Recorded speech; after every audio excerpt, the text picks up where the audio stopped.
If you're getting an Altmill CNC router as your first CNC machine, or you're upgrading to an Altmill, one of the first things you need to do after you get the machine assembled is surface the spoil board. In this video, I'm going to show you exactly how to set yourself up to do just that. idcwoodcraft.com. I'm Garrett with IDC Woodcraft, the company you get your CNC router bits from, and in this video, I'm going to show you how to set yourself up to surface the Altmill CNC router from CNC Labs. So the Altmill CNC router is a 4x4 CNC router, very reasonably priced, I might add. That is really a nice CNC router, but when you get your machine, you have to surface the spoil board first. And so I'm going to show you exactly how I set myself up to surface the spoil board. And you should probably follow this practice as well. And just so you know, down in the description of this video, I've got a free download of the file that I use to surface the spoil board, and I give you the G code as well with the instructions of how to do this thing. So one of the things before you actually start surfacing your spoil board is you got to make sure that your machine is trammed, that the spindle is perpendicular to the work surface. And what I mean by tram is, let's pretend that this bar here is the axis of the spindle of your machine. You want the axis of your spindle to be perfectly square to your spoil board. And if it's not, then it's considered out of tram. And what that means is, if the axis of the spindle is tilted like that, or back, or forth, then what's going to happen when you carve your projects is you're going to have steps in them. When you surface the spoil board, you're going to have little ridges in it. And so you have to tram your machine first. So this video does not cover tramming, but I did make another video that you will want to watch to tram your CNC router. You definitely want to watch that first before you actually get into the surfacing. So I will link that down below in the description of the video, and a little flag will pop up here. You need to go watch that video before you start to surface your CNC router. Okay, so with the Altmill, it is a machine that has homing sensors on it, which is right here. You can see this little sensor right there. And these are on all the axes. And what the homing sensors does is it sets you up for what we call machine home. Basically, when we home the machine, it'll come to the sensor and it'll come to the other sensors for each axis, and that will set the home position. So that's the first thing you'll always need to do to start surfacing your, to set yourself up for the surfacing. So I'm just going to send it home, and what we're doing is we are going to determine first the maximum travel of the Altmill CNC router. So now it is home. The first thing you do is you zero everything out in your G-Sender software. So if you come close, you can see on the X and the Y, we have 23 and 15. We're not worried about Z right now. We'll cover that later. But you want to zero out the X and the Y just simply by clicking over these two buttons. And the next thing you want to do is understand how far the machine is going to travel. Now, the Altmill CNC router has something built into it called soft limits. And what that is like motion limits. So as you move the machine around, it will only go so far. That's in the control of the software. It will not let it actually physically hit the other side of the machine. So here's what we're going to do. We got to understand this total travel of the machine so that we can surface the entire spoil board. So we have zeroed out the X and the Y, and now we're going to bring it all the way to the front corner of the machine. That's exactly what you want to do. Take your Altmill all the way over. Nice smooth operation. I like this thing's got ball screws in it. It's linear bearings. It's got closed loop motors, so the machine will always know where it's at. It won't lose its position. All right, so we're all the way over. Now, if we come back to our G-Sender software, you take a look. It's reading 49.075 on the X, 49.075 on Y. Now, that's most likely the soft limits on your Altmill too. That's the way they send it out. But that's what we need to know to start this next phase, because now we're going to get into the design software, and we are going to draw out this rectangle of 49 by 49, and then we're going to set everything else up. So let's get into the software and start designing up your surfacing program. Now, one thing I want to touch base on real quick before we actually do that In the G-Center software, up here we have this little surfacing icon here. And when you select that, by the way, G-Center is the software that you use to control your CNC router. So when we select that, there is a setup here that you can use to start setting yourself up to surface your spoil board. I don't particularly like to use that because it doesn't give me control in a couple of ways with this machine. So one of the things it doesn't give me control over in that is to add a ramp into this surfacing program. I'll talk a little bit about that in just a minute, but first we got to get into the software and start getting this designed out. So we have taken these numbers for a very specific reason, and you need to use these numbers for what we're going to be doing. We're actually going to get into the design software and create the surfacing program based on these numbers that we just got. Now I'm going to be using the Vectric design software, which is what I teach on YouTube here. So if you're a Vectric user, then you may want to be subscribing to this channel. If you have any other design software that can generate the G code, this is going to work for your software as well. The techniques may be a little bit different, but essentially it's all the same. So we're going to do this for the Altmill, since it is not surfaced yet. The long mill is, but just follow along with these principles and you'll get it no matter what size machine you have. So the Altmill has a surface area or a cutting area of 49 by 49. And so we are going to create a project area or project size of 49 by 49 in our software. So I've got these numbers already in here just to make sure. 49 by 49, the thickness doesn't really matter, and we're going to say okay. Of course you want to set your job reference point, meaning lower left corner or back left corner, in your setup.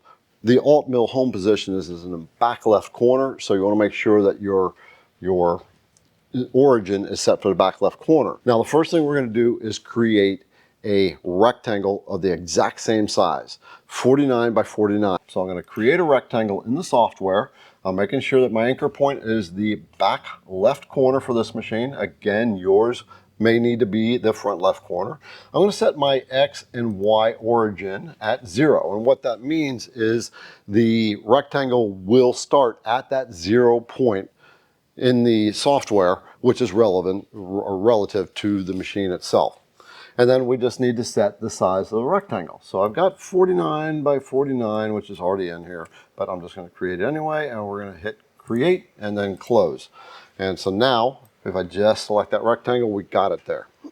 So now all we have to do is now go over to the toolpath. Now, when you're creating toolpaths, one of the things that you absolutely have to do when you're surfacing is you can't just plunge down and start to cut. You need to actually come down and ramp into the surfacing, and here's why. So here is the ultra smooth cutting surfacing bit from IDC Woodcraft. You can see I've used it quite a bit, and this is what we're going to use to surface this machine. You see the cutting blades are just on the outside, and there's nothing on the inside. So if you plunge down into it, the cutting blades are going to hit, and then it's going to bottom out on this non-cutting area. And that will start to burn, heat up your router bit really fast, and it'll burn the material. So that's why we need to ramp in. And you generally want to ramp in 3 to 4 times the diameter of the bit. So this is an 1.5 inch diameter bit. We're going to ramp in about 4.5 inches. But we need to create the toolpath. The first toolpath I'm going to create is a profile toolpath. And what that means is it's going to come in and it's going to just go around the outermost edges of the rectangle we just created, and it's going to be on the line. And what that means is we created the rectangle line, and that means that the center of the bit is going to be right on the line. So this is the line of the rectangle. It's going to be centered on the line. It won't be inside the line, won't be outside the line. It'll be on the line itself. So the first toolpath you want to create is a profile. Now, when you're creating a surfacing program, you want that surfacing to be really shallow. I like to start with a 0.01. It's super shallow. We're going to set it at a very high feed rate, which is what you want to do with surface. So the first thing I'm going to do is set my cut depth to 0.01. We may run the surfacing program multiple times. And then we want to make sure we have the right surfacing bit, which we do, which is a 1.5 inch surfacing bit. We're going to go to edit. We want to make sure that the feed rates are exactly what I want. Now, IDC Woodcraft has a database for the Vectric software, for CarveCo, Carbide Create, and Fusion 360. You can get that off the IDC Woodcraft website for free. And it's going to have all the default settings.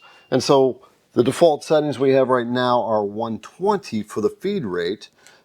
The plunge rate default is only 8 inches per minute.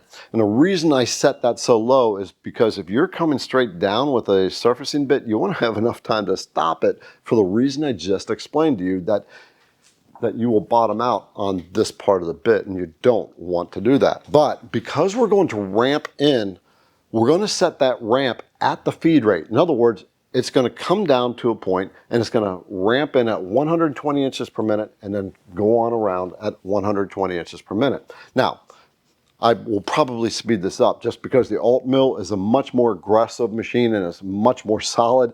As a matter of fact, this machine here for a 4x4, $3,000, which is insane. And it's very rock solid. I haven't actually, I did a test cut on it, a test project just to see how it worked, and it worked just fine, but we got other stuff to do on it, but this thing is solid. And for the price point, I'm very, very impressed with the build on this machine, especially that gantry. That thing is so stocky. All right, so we are set up with a feed rate of 120 inches per minute and the plunge rate at 120 inches per minute, and we are set on the line. And then we're going to come down. We will make sure our ramp, we're going to ramp into it. So we turn on our ramp and we're going to do a zigzag ramp, and I'm going to set that at 4.5 inches, so 4.5. And that's for the ramp distance. And basically what that means, it's going to come over 4.5 inches and come back 4.5 inches as it ramps into the project. And we're simply going to call this profile, which is already named. So I'm going to click OK. And now we created a toolpath all the way around a 0.01 deep. So very shallow cut. And because it's so shallow, I'm probably going to double the speed from 120 to 240 as it starts to run. But now we've got to surface the rest of it. Now, when people surface the spoil boards, one of the things that they often do is they do what they call offset surfacing. And there are two methods of cutting, which I'll get into in just a minute. There's the offset and there's a raster. And offset is not the way that you want to surface a spoil board. You want to do it in a raster. So here's the difference. In an offset cut, what it'll do is the tool will come down in the middle. So the machine will move to the middle and it'll come in and then it'll start to spiral outward like that.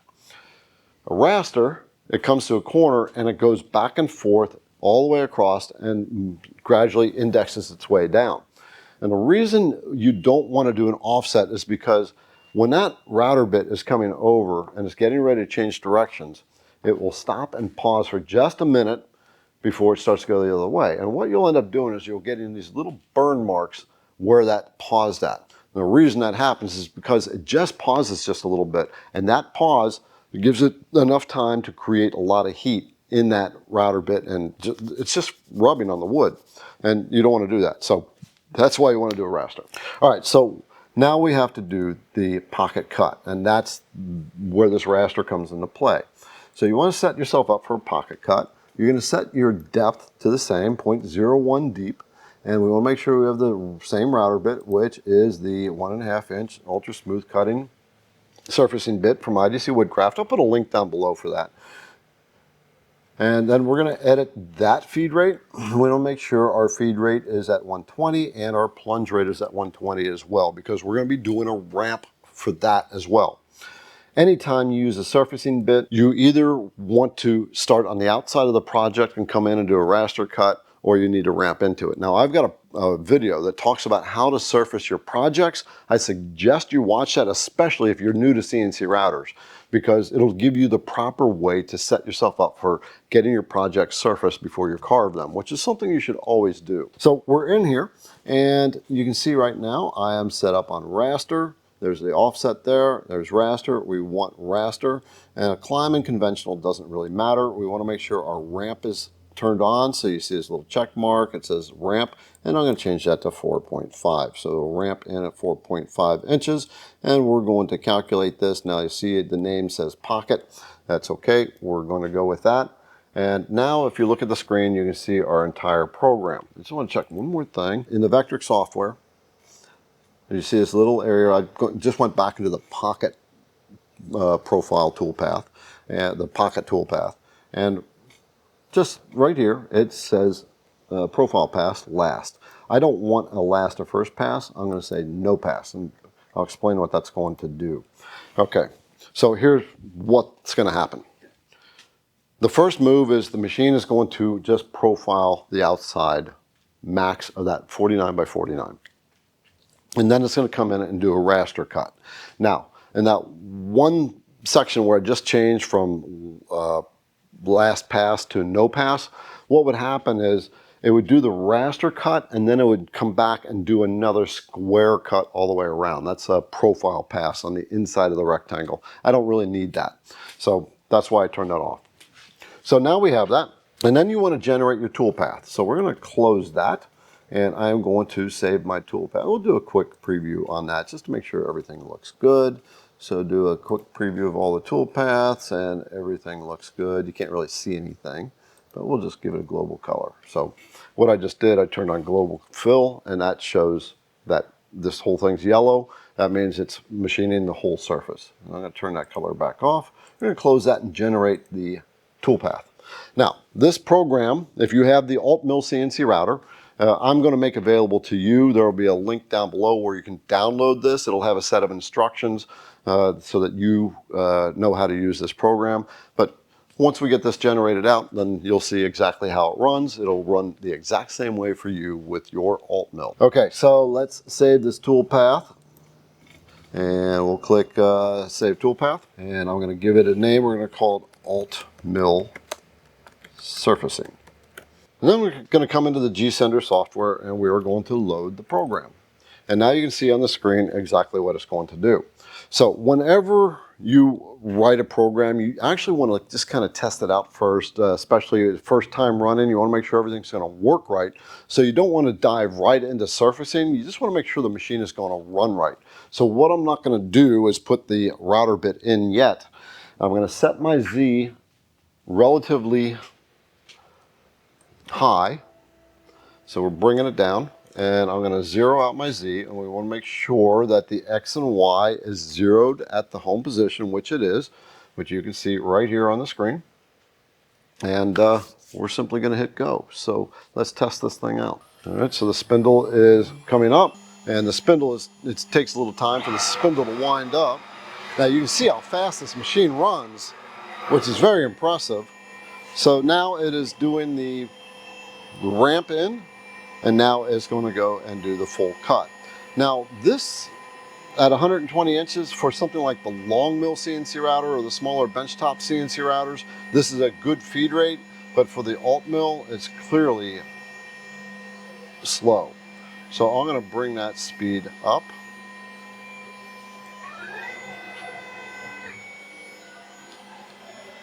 And our RPMs are set at 12,000 RPMs. So with a surfacing bit, you don't want to go real high. Otherwise, you're going to burn it up. 10 to 12,000 is what you want to do. If we're going this speed, 12,000 should be good. If you're going slower, you may want to turn it down to maybe 10,000. So it's about done with the profile pass now. Wow, this thing just runs so nice. And it's so much faster than the long mill or other benchtop routers. So now it is now going into the raster cut. So you're going to see it's simply just going to zigzag back and forth. It'll come over here. It's going to step back a certain percentage of the bit. And then it's just going to keep going back and forth just like that. So we're going to let it run out. Make sure everything's running good, and then we're actually going to surface the Spoilboard. I'll show you how to set that up. Okay, so this thing has run all the way out, and now it's time to actually surface the Spoilboard. So what I'm going to do is bring the machine back up to the front, and we're going to put the surfacing bit in. I'm going to show you how to set up a surfacing bit on your machine. I know this Spoilboard is out. a flatness relative to the motion, because if you come in here, I did a quick cutout of a project, and you can see these cut marks here going all the way around, but it actually didn't cut through right here. So I know my spoil board is off. I know that my high spot is back here, so I can set my 0 for my Z back there.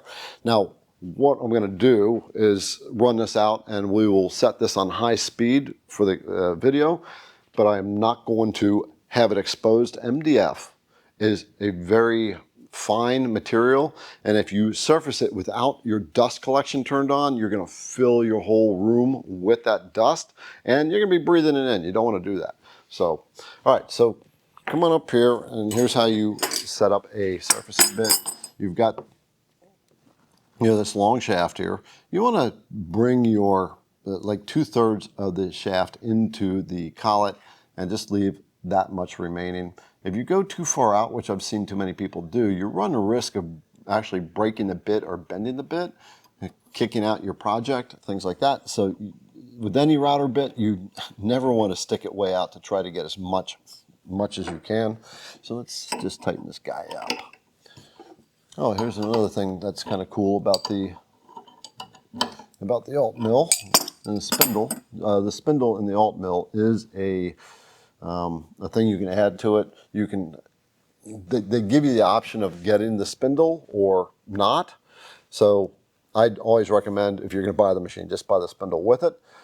This is an extra $500, I think. So the machine total is like $3,500, super cheap. Okay, we got that guy in there. We are going to simply zero it out. I'm not going to use the touch plate. I am going to use the paper method just because right now it's much faster for me. We're going to bring that Z down. Now, if you have a touch plate and you're ready to work with it, then you can actually go with that if you want. But here's the paper touch method. It's close, and all I'm doing is just tapping my mouse button. It's moving down at 0.004 thousandths of an inch. There we go. It's touched off. I'm going to zero my Z, and we are going to send the thing back home.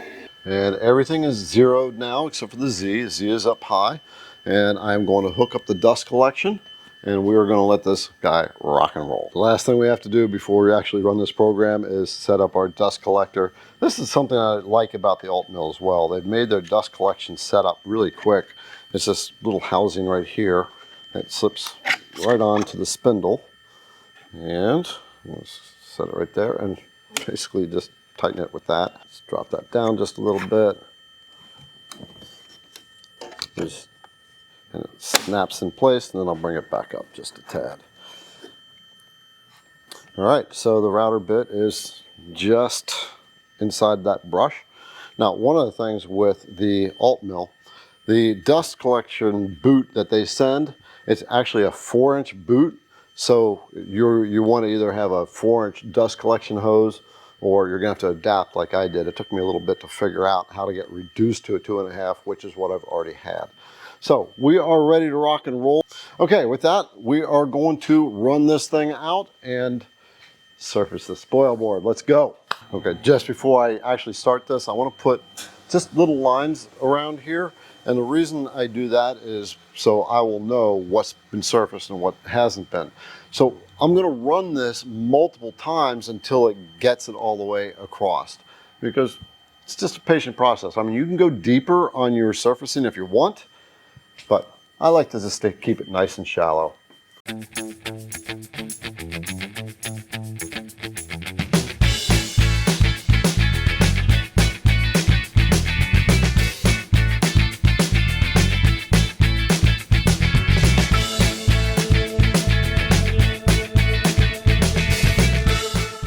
All right, yes. So we did our first surfacing cycle, and you can see that some of the area of the spoil board did not get surfaced.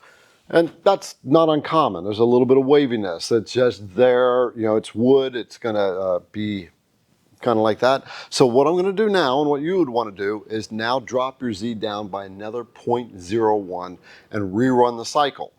And you're going to do it multiple times until it gets a complete cleanup. So that's what I'm going to do. I'm just going to run the cycle over and over again until I get a complete cleanup across the entire board. Before we actually run the next cycle, my camera guy, Adam, asked me about these little stripes that we're looking on the board here.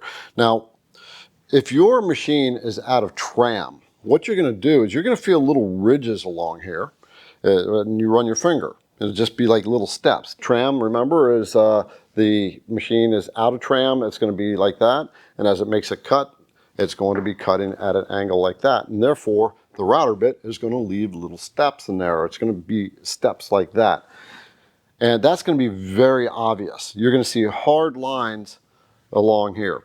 So these zebra stripes is basically just where the router bit made it step over and started to come back. The way you can tell if you're very close to being in tram is after you make this first surfacing pass, you can just run your finger along there, and if you're feeling ridges, then you know you're a little bit out of tram. But in this tram video that I have created that shows you how to tram your machine before you surface it, I actually walk through that whole process. What we do is we tram the machine, pre-tram it before we surface the spoil board, then we'll surface it, and then we'll do a final tram. So once I get this surfaced, then I will do a final tram on it, and that's in the tramming video. I'm not going to cover it in this video. All right, let's run this next cycle through until we get all these black marks out of the way. All right, we've got the surfacing done. I had to make 4 passes at 0.01 deep in order to get all the marks off the spoil board. And so now here we are. And the final thing I like to do is just quickly sand over it with like 220 grit sandpaper just to get any fuzzy up. But we are just running our finger across here and making sure there's no ridges on here. You can see the lines, but that's okay as long as we're not feeling ridges. But we double check that with a final tram check. Again, remember to check that tram video. You need to tram first before you start to surface.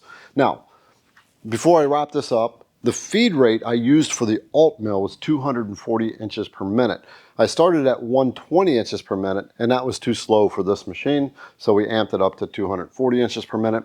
The program for the Altmill, again, if you get an Altmill CNC router, which is a nice size 4x4, good, well, price range for a CNC router. I'm really liking this machine.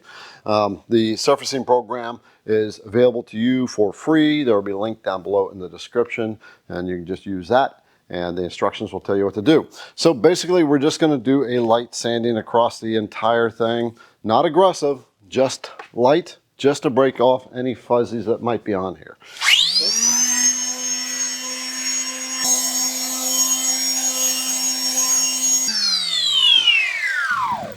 So now we can feel it. It feels really good. I'll do a final tram check on this, and if it's slightly out of tram, I'll just do a final tram check like I said.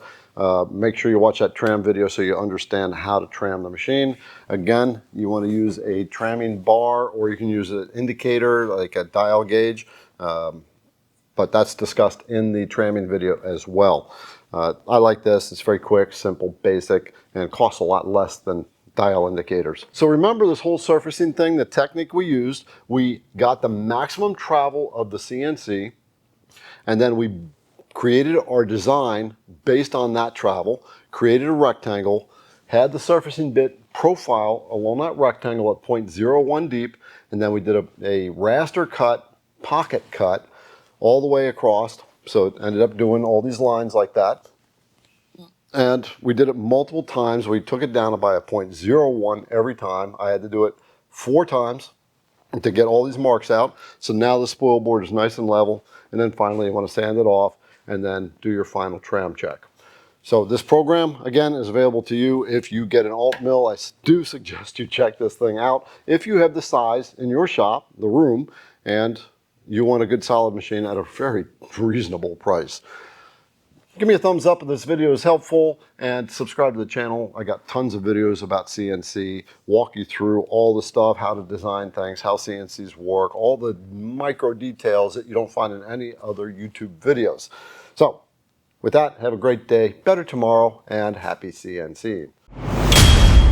idcwoodcraft.com idcwoodcraft.com.